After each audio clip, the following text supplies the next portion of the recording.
En primer lugar, muchísimas gracias a Alfonso Martínez Echevarría por contar conmigo hoy. Es un placer estar aquí con vosotros en esta casa para hablar del informe de responsabilidad social corporativa. Esta ponencia se enmarca dentro de la labor, se ha enmarcado dentro del panel de la labor del Consejo de Administración en el contexto de los criterios de sostenibilidad.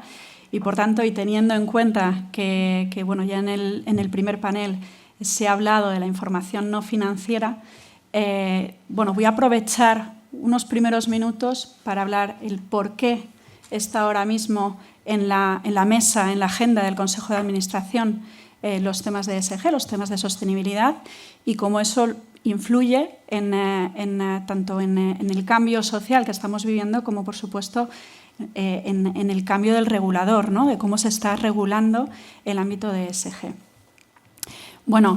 ¿Por qué está en la mesa del Consejo de Administración los temas ESG?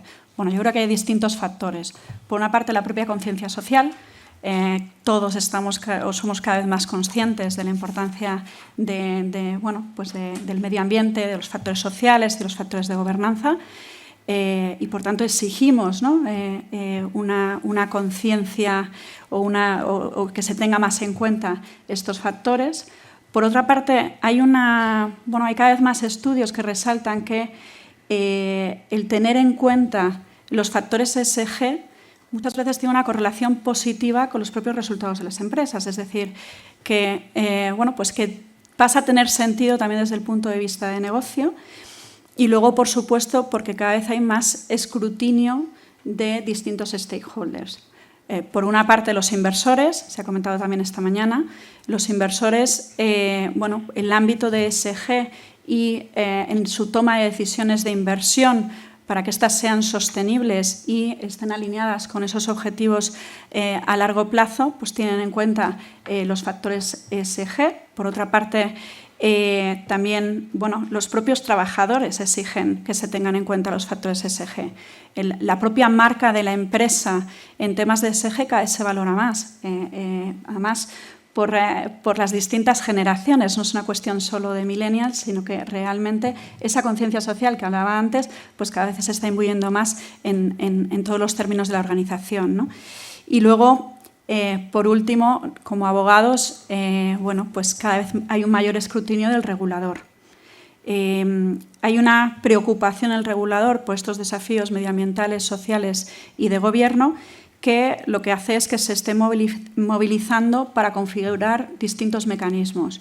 Por una parte, para obligar a las empresas a ser más transparentes. Esto está relacionado con el informe de responsabilidad social corporativa, el informe de información no financiera, pero también a los inversores para que muestren un convencimiento y un compromiso con este impacto sostenible y largoplacista. Y, por último, con los clientes, en el sentido de que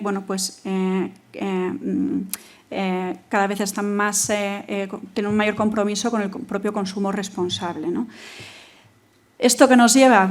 Nos lleva a que el proceso de transición del regulador y esa búsqueda de mecanismos que estén alineados con estos objetivos pues se refleje precisamente en la regulación de la información no financiera, de lo que se llamaba informe de responsabilidad social corporativa, luego informe de la información no financiera y ahora con CSRD pues se habla de informe de sostenibilidad. Vamos tomando pasitos. Esto también se ha comentado esta mañana, cuando en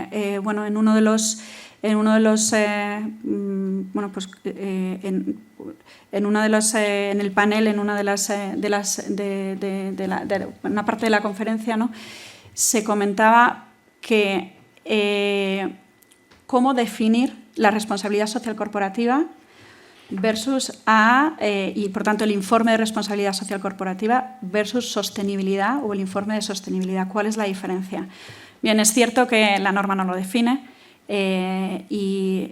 Estoy completamente de acuerdo con lo que se ha comentado. Se hablaba que ha habido una evolución del concepto que ha ido además en paralelo con la propia evolución de la regulación Y que, bueno, el paso hacia llamarlo sostenibilidad lo que tiene imbuido es esa concienciación de que realmente tiene que meterse dentro de la estrategia de las compañías los factores ESG. Si realmente se quiere tener un impacto, tiene que estar imbuido en la estrategia de las compañías. ¿Cuál es la diferencia? Bueno, sin que haya una definición, y yo me atrevo a meterme un poquito en esto, aunque la verdad es que no lo tenía en el guión, pero bueno, como se ha hablado esta mañana de cosas que iba a comentar, pues aprovecho unos minutos para comentarlo. Bueno, yo creo que al final el concepto, ¿no?, de empresa socialmente responsable, bueno, pues al final es aquella que en su toma de decisiones, además de tener en cuenta, por supuesto, el interés de sus accionistas, pues introduce el tener en cuenta el impacto de sus acciones en la comunidad, lo hemos comentado antes, en los trabajadores y en el medio ambiente. ¿Y esto cómo se consigue? Bueno, pues esa es la clave y realmente yo creo que estamos aprendiendo y esto está evolucionando muchísimo.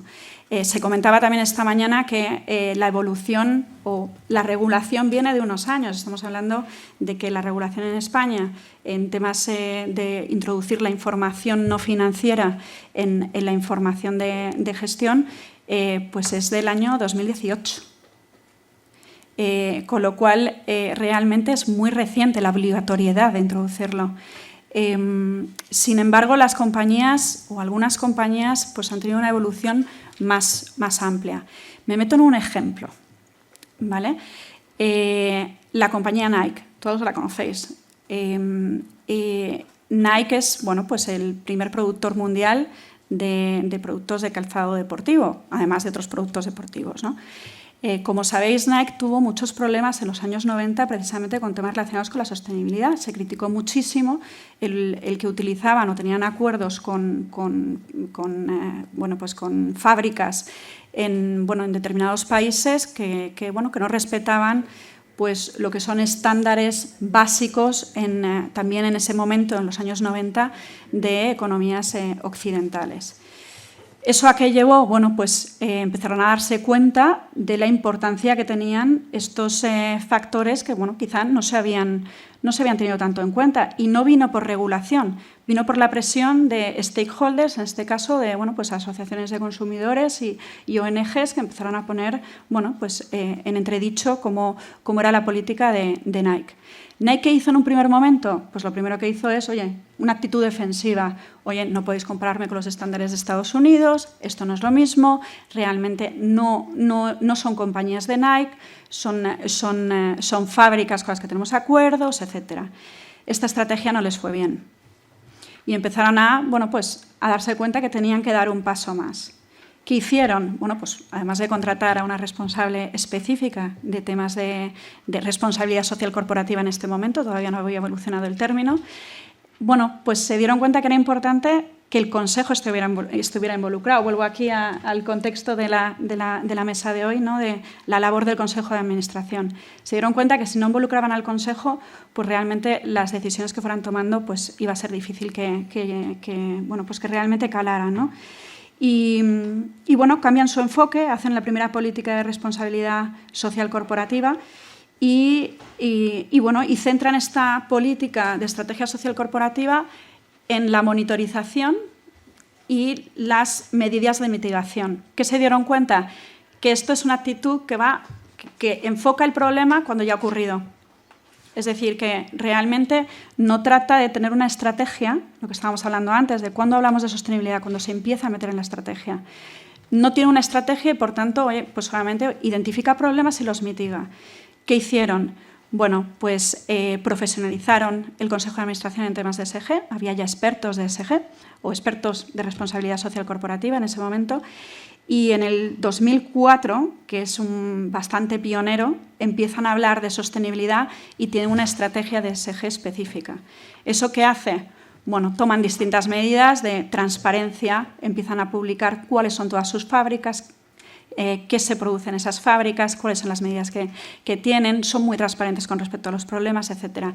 Y van poco a poco cambiando bueno, pues esa visión, ¿no?, del mercado sobre su propia estrategia, pero se dan cuenta que no es suficiente, que siguen surgiendo problemas. Entonces empiezan a adoptar realmente una actitud de compromisos. Además de tener una estrategia, esa estrategia la imbuyen en su propia estrategia de negocio.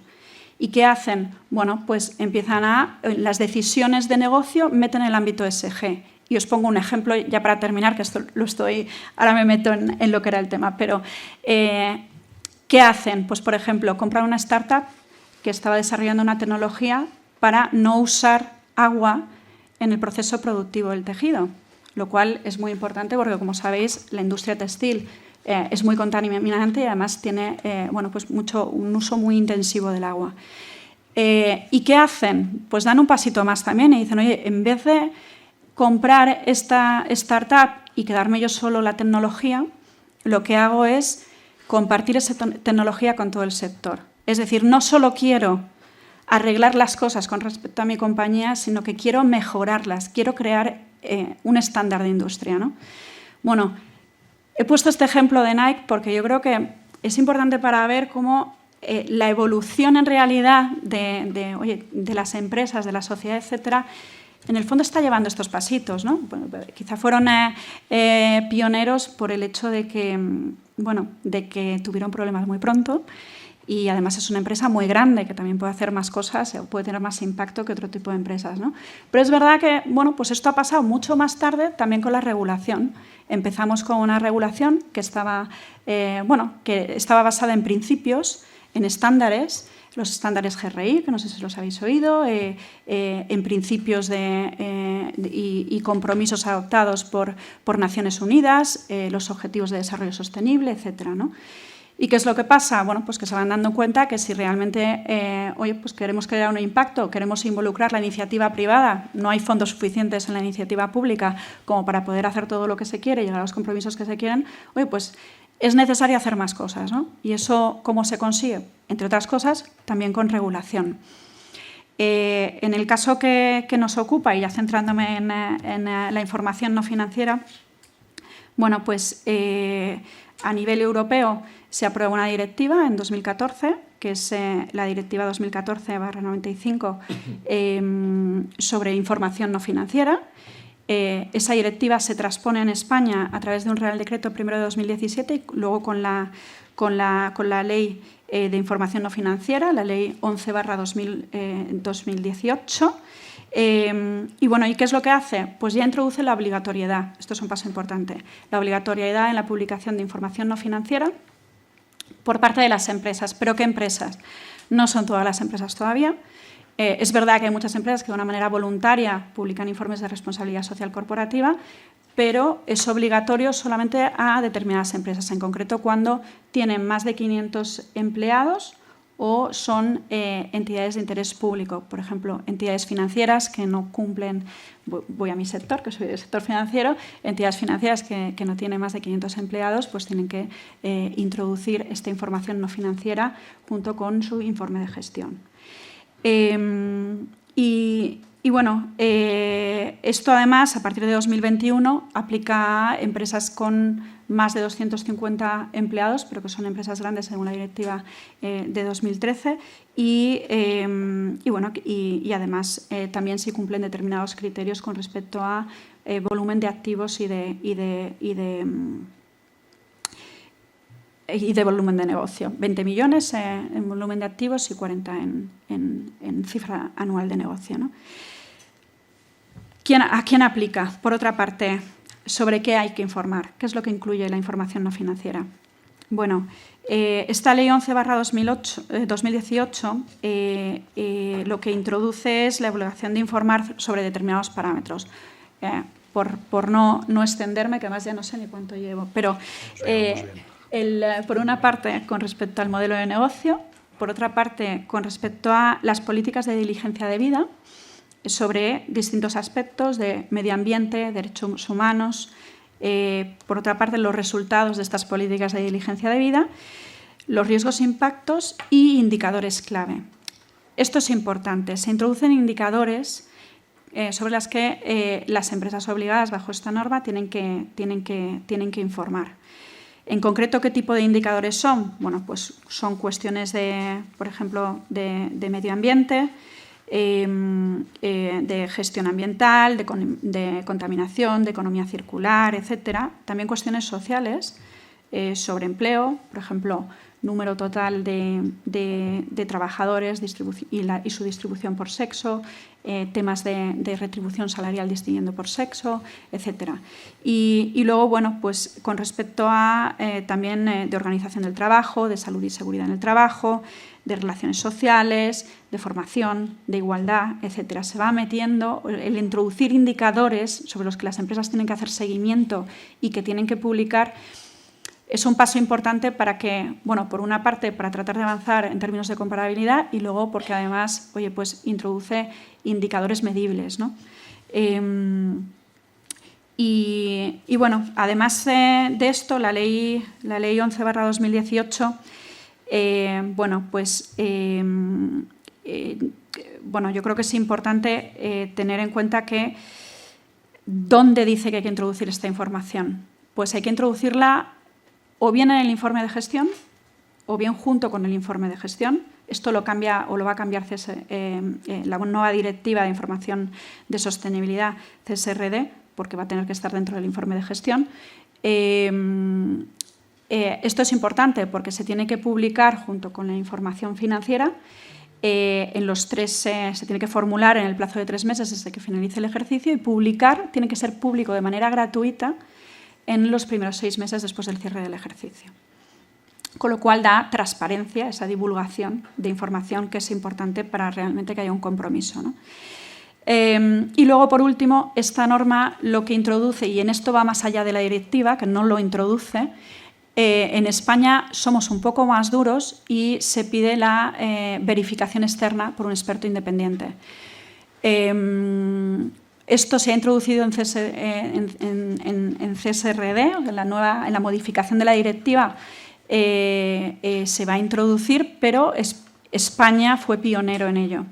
Ello también es importante porque al final, oye, pues no es tanto lo que tú digas, sino que además te lo van a verificar, ¿no?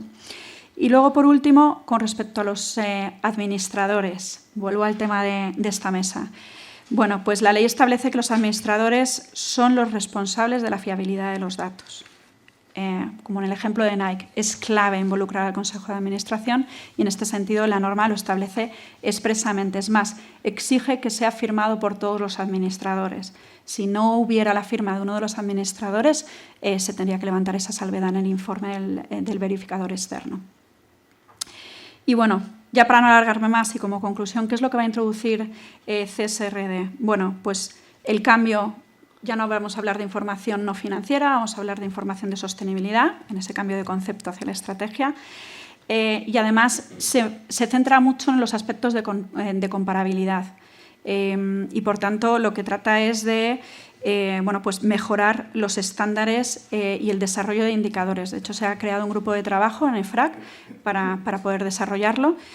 Y bueno, y luego, por último, como novedad sobre la normativa anterior, introduce el concepto de doble materialidad. Junto a la materialidad de las compañías, introducir en términos no cuantitativos, pero bueno, ya es importante la introducción de la materialidad financiera, es decir, analizar no solo el impacto en términos, por ejemplo, de medio ambiente de tus decisiones, sino también qué impacto puede tener en tu negocio en términos económicos o financieros de contabilización.